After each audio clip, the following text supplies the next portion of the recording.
Do your approach shots suck in disc golf, and do you want to improve them? Do you want to be getting more pars and even some birdies? Get those rounds turned around in today's episode with our top tips on how to do a better approach shot. Let's get into it right now.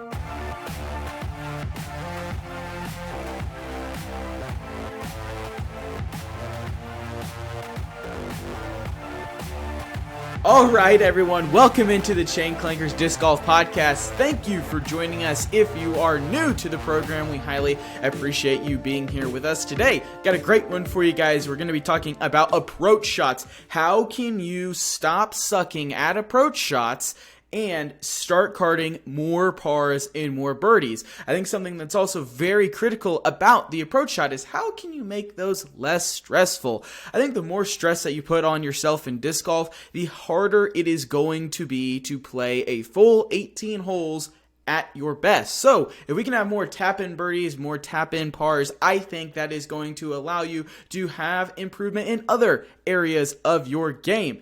Let's get into it, everyone. So the first thing that you need to do to fix your approach shot is you need to assess your lie. So when you get up to your disc, look at what's around.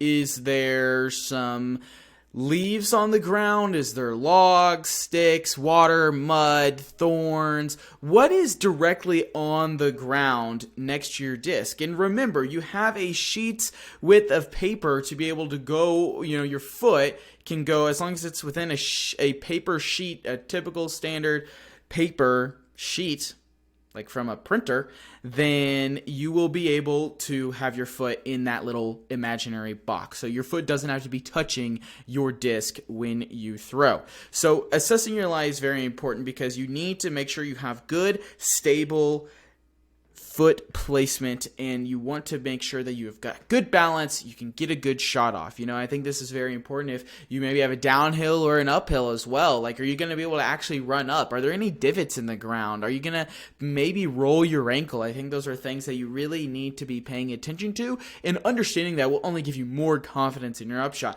Along with that, you want to look down range, and you want to look toward what you are approaching. Are there trees? Is there water in the way?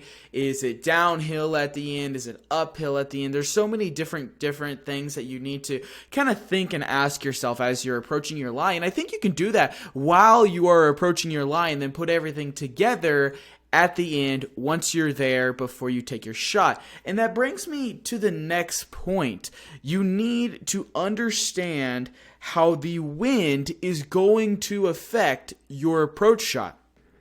In Kansas, on this podcast, you've heard us say that it's almost more weird to play disc golf when there's no wind than when there's 20 miles per hour wind. So we've got a lot of windy disc golf, and maybe you're used to that, but maybe you aren't used to that. You need to understand how the wind is going to impact your approach shot. So something that is interesting to me on that is that a tailwind will make your shot shorter, where a headwind is going to make your shot longer. It's not physically making it longer. It's not like you have a 150-foot approach and now all of a sudden it's a 200-foot approach, but it's going to feel different. You're going to have to throw the disc differently. So let's take that same scenario. We are 100 feet away from the basket.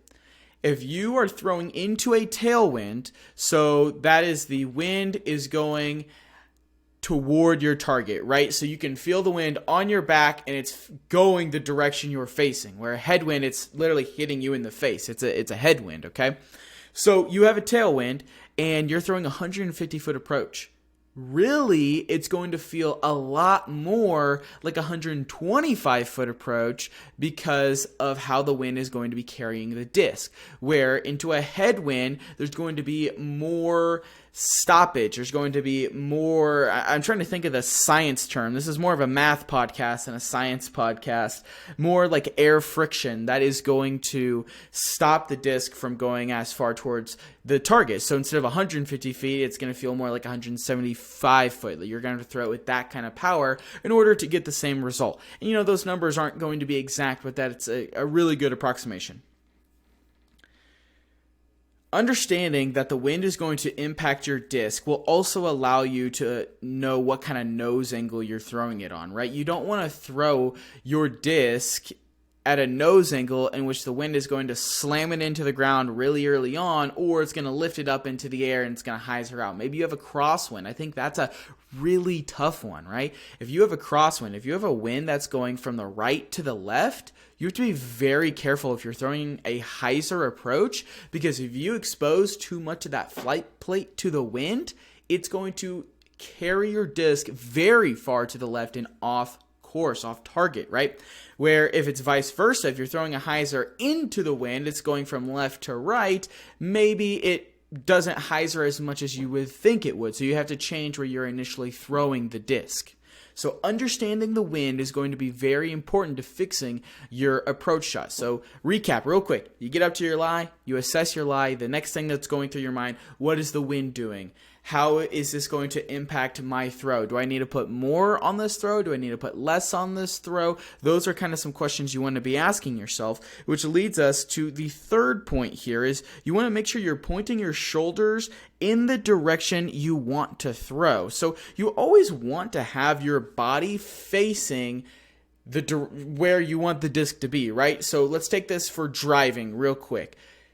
Actually, no, let's not take it to driving. I'm going to use another example. I'm going to use two different sport examples. I've used the baseball one, so I'm going to say it again.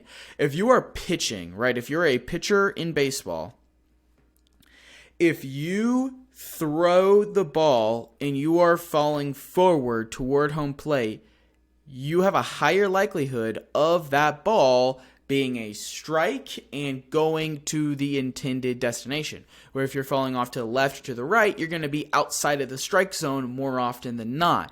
Same thing with basketball, right? If you're shooting and your shoulders are squared up to the basket and you're shooting toward the basket, then you are going to find more success than if you're jumping to the left of the basket, the left of your intended target, and you're then trying to overcorrect. So it's the exact same thing in disc golf, right? You want to have your shoulders squared to the target. You want to be facing the target. You want your body moving, following through in the direction of the target. And this is something that's very important because it will determine your throw's starting point, right? It kind of determines the stability of your disc, and I'll kind of get into those here in a little bit, but it determines how your throw is going to go toward your intended target, which brings me to the fourth point here, right?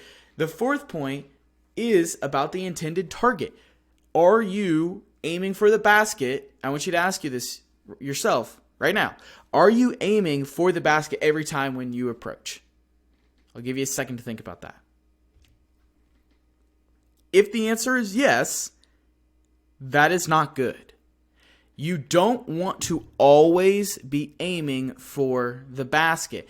That is actually bad. You're going to see yourself have more discs and throws that are further away from the target than what you intended. And I've harped on this in this podcast before. You want to create a landing zone around the basket. If you are comfortable making a putt from 5 feet and no further, 5 feet and in is your no sweat zone. You don't even have to think about it. You're 100% confident. You need to find a way for your approach shot to be within inside that 5 feet.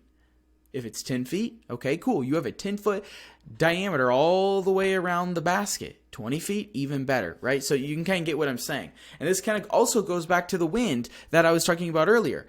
If you're throwing into a tailwind and you throw past the basket, you now have to putt into a headwind. So if you don't like putting into a headwind, you want to make sure you come up short of the basket so you still have a tailwind putt instead of being in a position where now you have to make a 20-footer into a ripping headwind. That sounds terrifying to me personally. So that's something you want to keep in mind. So you have your circle around the basket. This is your comfort zone, and you are finding a way to land the disc inside that comfort zone. Doing that, you will see more of your accuracy will be shooting up. It'll be going through the roof. And if you're not aiming for the physical basket itself, you're going to allow yourself to have more of those tap-ins, more of those stress easy pars.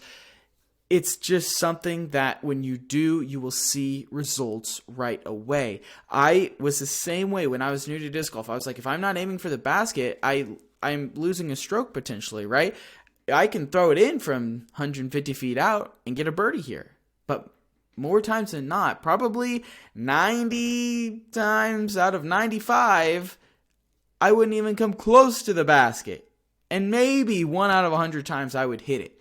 So it's one of those things where you need to find that comfort zone, work on your putting, be comfortable landing there, and put the disc where it needs to go to find your landing zone, your comfort circle. And that can go for anywhere down the fairway, right? Let's say your approach is 300 feet, but you know you're not going to be able to make the basket. Well, what's an area you would like to land in?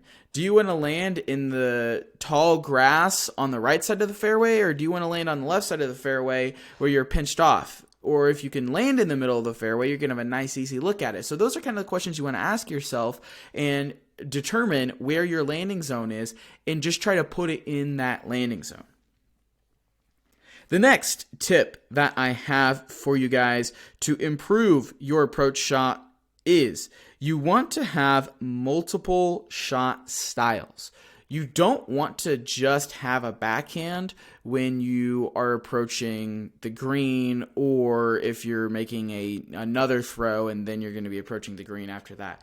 If you only have a backhand, you can get in a situation where you're stuck. Like, let's say you're pinched off, or you have to do a patent pending and you're not really good at that either, or there's just physically no way for you to get around this tree. There's no way to attack the green with a backhand. That's why it's important that you learn forehand also. And I think the approach game, especially that 100, 150 foot and in, is one of the best places to learn how to improve and just how to throw your forehand in general, because you don't have to put a whole lot on it, and you're able to just knock out a ton of reps.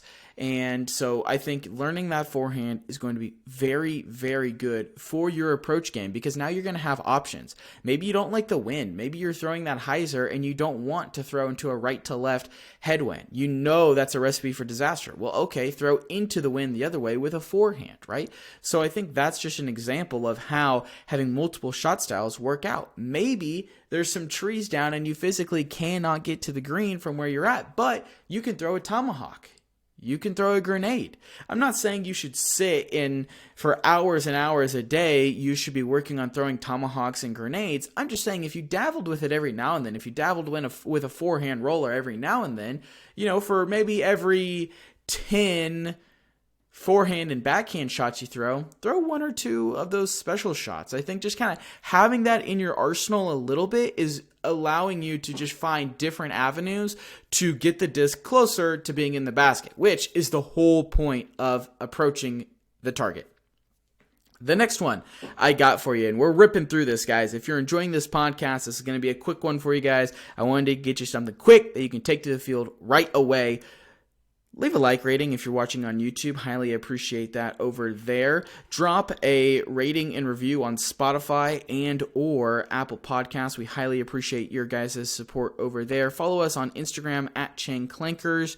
Those interactions that we have with you guys are very much appreciated. And something I would like to do, if you're still listening to this podcast, something I would like to do is I want to have you guys send me some of your videos throwing, and maybe on this podcast, Trenton and myself, and maybe even a guest, will break down that form, and it'll literally be like a big form check episode. So I think that would be a ton of fun. So if you've got some forms, send it over our way, and maybe you will get on, or maybe we'll just shout it out on Instagram and do some comments on there. So we'd love to hear from you over there. Highly appreciate your guys' support. If you're not in our Facebook group, definitely check that out as well. Sorry, guys. One more little ad read before we move on. I do want to take a minute to thank our amazing sponsors in 2022. OTB Discs, always hooking up with the best plastic. Disc.USA. They have really helped our putting practice. And Upper Park, the bags are just fantastic. They're super duper comfortable, and they hold a lot of discs. So if you guys are getting that Black Friday, Cyber Monday shopping, you got some disc golfers in your family, you're looking to get a disc, head over to OTB Discs and use our promo code Clankers. You get free shipping, which is very nice, especially this time of year. And Disc if you want to improve your putting, it's the same price as buying a putter. So you could buy another putter, or you could buy something that's going to help you improve your putting I would highly recommend checking them out. Clankers 10 saves you 10% as well. Chain Clankers saves you 10%, where Clankers 10 at Upper Park will save you 10% as well on their amazing bags. And maybe you don't need the most expensive bag. That's okay. If you're new to disc golf, get a little pinch bag or one of their smaller bags. The shift bag is fantastic for every disc golfer out there, and they are truly some of the best bags in the game. So that's enough with the commercials. Thank you guys for listening to those. Let's get back to the list. So the next thing that I want to talk to you about is that not every shot has to be a hyzer. These last two tips are going to be a little bit controversial, and you're going to hear a lot of other channels not say exactly what I'm about to say, but I think that groupthink is bad, and I think we need to find different ways to improve our games. And if we're all doing the exact same thing, then we're probably not getting better and we're not transforming and innovating. So I think that not every approach shot has to be a hyzer. A lot of players are going to tell you that you need to grab that overstable approach disc and you need to throw a hyzer every single time. Same thing with the forehand. You need to throw the forehand hyzer, right? Why does the hyzer have to be the only shot to approach the green? I think that throwing it straight at where you want it to be, putting a little anhyzer on it, you're going to have a little bit more success. I mean, if you've got a ripping wind coming at you and you put your overstable disc on a little bit of anhyzer and then kind of let it ride and come back, you don't have to throw it as hard because the disc stability is going to do it for you. I think you're going to have success there. And a problem that I personally have is sometimes if I have a hyzer approach, I'll put too much hyzer on it and I'll either nose up and it's 30 feet away, or it's just long and it's not a good shot. It's way past my landing zone. And so I think it's important to know that it doesn't have to be a hyzer. I think it's important that you build consistency and you are able to practice throwing the same shot again and again and again.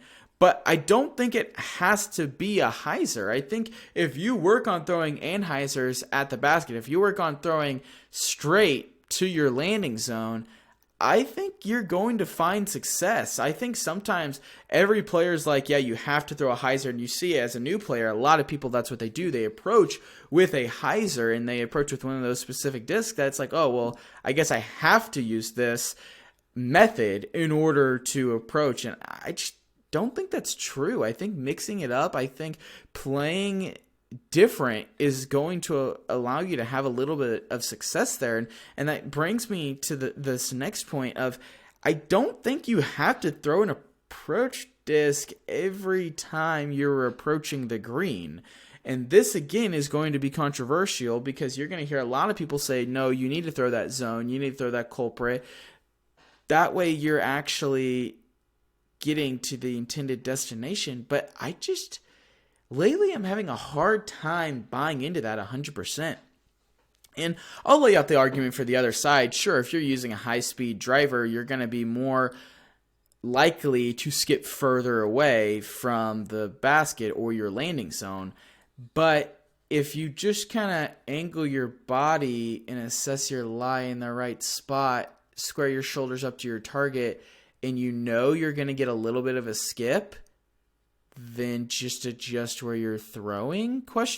Like, that just kind of makes sense to me. And the good thing about throwing those discs is if you're sitting at 150 feet, like, I know for me, let's say 150 feet, I have to throw a zone with a good amount of pop to get it to the landing zone, where I can pick up, like, I don't know, a Saint Pro, and I can just kind of give it a little flick of the wrist on forehand on a little bit of anhyzer, and because it's so stable, I know by the time it gets to the basket, it's going to come out of it.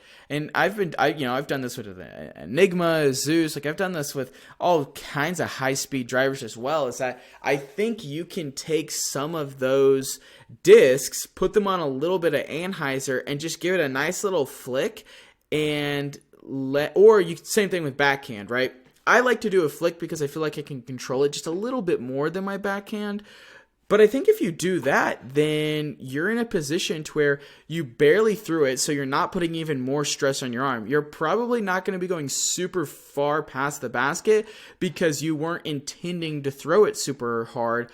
And I think more times than not, you're going to be pretty close to the basket, or you're going to be landing in your landing zone. And the wind, because it's a higher speed disc, it's not going to be affected as much. It's probably going to be a little bit heavier as well, where if you're looking at your approach disc, the wind might pick that up quicker and move it off of its intended line. So I think the notion that you always have to throw a hyzer and you always have to throw a 4 or 5 speed approach disc, I think that's wrong. I think you can use the ground play. I think you can have a little bit of fun with those other discs and get just as close. And sometimes something I like to do with my buddies when we're just kind of goofing around is I'll take that like Enigma, Zeus, DD3, whatever it is, and I'll find a spot on the ground and I'll try to skip it off of that and into the basket. And it's happened a couple of times. It's always pretty cool when it happens. But, I mean, you can't do that with an approach disc, right? So if you're in a situation where you really can't get to the target and you don't ever practice this, it might be worth kind of switching it up and just throwing that in there. And I think using those discs, and if anything, you can turn them over and slide them as well if you really have to. I just really think that you don't have to conform to what everyone else says in disc golf. I think this is a great opportunity to try something new. Just see what happens. If you try it for a little bit and it doesn't work for you, okay, move on. But I think just give it a little bit of a try, put it into your practice routine just a little bit, and I think it will help your game for sure. And the last one, guys, is if you want to build that consistency, you obviously have to practice. As with anything in disc golf, the more that you practice, the more reps you get, the more comfortable you are with your bag and your discs, the better you're going to play, the better your approach shots are going to be. And I think this is something, it's not like you have to spend hours and hours on. I'm not the biggest fan of people throwing out their arms when they're doing field work. So, little 20 minutes here, maybe 50 shots. I think that's pretty good. A nice little quick hitter. You got some reps in, you're building that consistency, because I think something that's bad about setting goals and expectations is when you set them too high, right? We all want to achieve our goals, but if you're like, every single day I'm throwing 1,000 up shots, that's great. If you're trying to go on the Pro Tour and you have the time and lifestyle to be able to do that, absolutely do that. Good for you. But I know I don't have time for that, and you probably don't have time for that also. So for me, I just try to get 50 in, and then I'll putt 50 putts, go back inside. Maybe I'll do it 1 or 2 more times during the evening. I think that is so good, and I think that's going to help your guys' game a whole lot. If you enjoyed today's podcast, make sure you hit that like button over on YouTube, as well as leave a rating and review on Spotify and Apple Podcasts. I would love to hear, what are your thoughts on this episode? Comment down below on these tips. How many of these are you going to implement into your game? What did I miss? Let me know in the comments and over on Instagram and Facebook at Chain Clankers. I'd love to hear, what is the one tip you were thinking this whole time, or maybe you've heard before, you heard after this. What is it that we didn't cover in this episode? I'd love to hear it, so maybe we can try it out and incorporate it into a new episode coming out in the future. Thank you guys for all your support as always. I know we don't say it enough, but we really cannot do this without you guys. You guys are amazing, and we are so beyond thankful that you are still supporting us, the Chain Clankers. And with all of that said, thank you guys, and we will see you guys next week.